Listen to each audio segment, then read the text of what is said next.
তোমরা অমুসলিমদের কোন উৎসবে যোগদান করতে যাবে না, সেখানে কোনো কিছুর জন্য যাবে না। কেন? কারণ যখন আল্লাহর জমিনে কোনো আল্লাহর অবাধ্যতা হয়, শিরকের কোনো আয়োজন হয়, তখন ওই জায়গাতে আল্লাহ লানত এবং গজব বর্ষণ হতে থাকে। ওই জায়গা গেলে সে লানত এবং গজবে তোমাকেও পেয়ে বসবে, বিদায় সেখানে যেও না।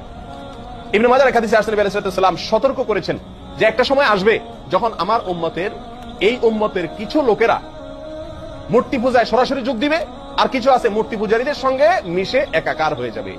আজ তার বাস্তব নমুনা আমরা দেখতে পাচ্ছি। দুর্গা পূজাতে বহু মুসলিমরা চেহারা দেখাতে চলে যায় এবং তথাকথিত উদারতা দেখাতে চলে যায়। উদারতার কথা বলি আমরা, যে তারটা করুক, ঠিক আছে, তাই বলে তারটাতে আমার মিশে যাওয়ার কোনো প্রশ্ন ওঠে না, কারণ তার সঙ্গে আমার বিরোধ আছে। বিরোধ থাকলেও উদার থাকবো আমি, সেটা ভিন্ন বিষয়। একজন মুসলিমের সাথে শিরকের সাথে সম্পর্ক হলো সাপে নেউলে। যদি তার ঈমান রক্ষা করতে হয়, তাহলে সে কেউ যদি শিরক করে থাকে বাধা দিবে না, এতটুকু হতে পারে। কিন্তু সেখানে যোগদান করা, সেখানে হাজির হওয়া, উপস্থিত হওয়া, এটা কোন অবস্থাতে জায়েজ বা যৌক্তিক হতে পারে